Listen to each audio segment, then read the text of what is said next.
Dhul Qa'dah and you. Assalamu alaikum wa rahmatullahi wa barakatuhu. Do you know you've just entered into the month of Dhul Qa'dah? Dhul Qa'dah is the first of the 4 sacred months, Al-Ashur al-Hurum. The other 3 are Dhul Hijjah, Muharram and Rajab. These 4 months are mentioned in Surah At-Tawbah. In these sacred months, the rewards and punishments for deeds are magnified. Subhanallah. Specifically, Allah Azza wa Jal warned us from doing injustice to ourselves during these months. Sinning is doing injustice to yourself. The name Dhul Qa'dah could be translated loosely as the month of sitting or settlement, as it is the month when people cease fighting each other in wars. Let this inspire you to settle arguments with others and letting go of ill feelings towards others. The Islamic calendar months are based on the movement of the moon, i.e. the lunar calendar, so it's referred to as the Qamari months, or moon-oriented months.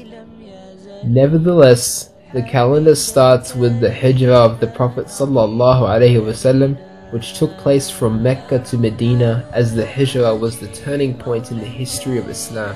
This is why it's called the Hijri calendar. It was formally adopted 2.5 years after Umar ibn al-Khattab became Khalifa. Ali ibn Abi Talha narrated from Ibn Abbas about the statement, "Indeed, the number of months with Allah is 12 lunar months, so do not commit injustice against yourselves therein," meaning in any of them, and then he specified 4 months from those and he made them sacred. And he emphasized their sacredness and made sins in them magnified and righteous actions and the reward also magnified. Dhul Qa'dah is the first of the 3 consecutive sacred months, followed by Dhul Hijjah and then Muharram.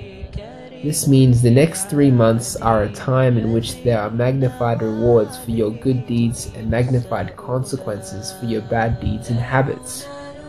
So, implement the following personal action points. I will look at myself and my ibadah. Did my iman go down after Ramadan? Then this is the time to get it back, inshallah.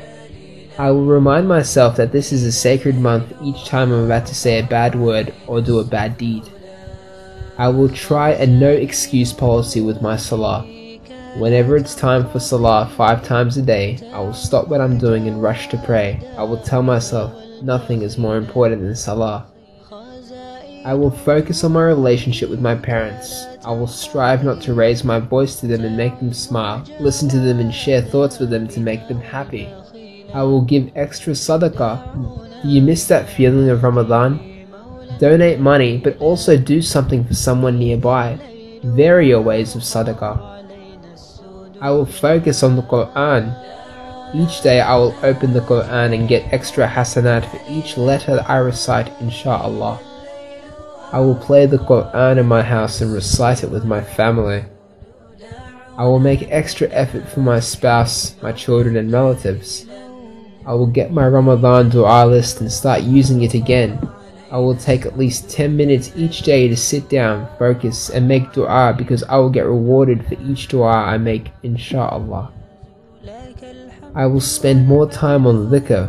I will remind myself to use my time wisely. I will increase my recitation during the day while I'm at work, cooking and walking, etc. I will recite the following: Subhanallah wa bihamdihi, Subhanallah al-Azim, La ilaha illallah, Allahu Akbar. First I will say Bismillah, and then I will ask Allah Azza wa Jal to give me tawfiq in this time to increase my good deeds and help me strive against bad habits and deeds, inshallah. And if you find this advice beneficial, make sure to share it with your friends and family so that you can increase in your hasanat, inshallah. Assalamu alaikum wa rahmatullahi wa barakatuh.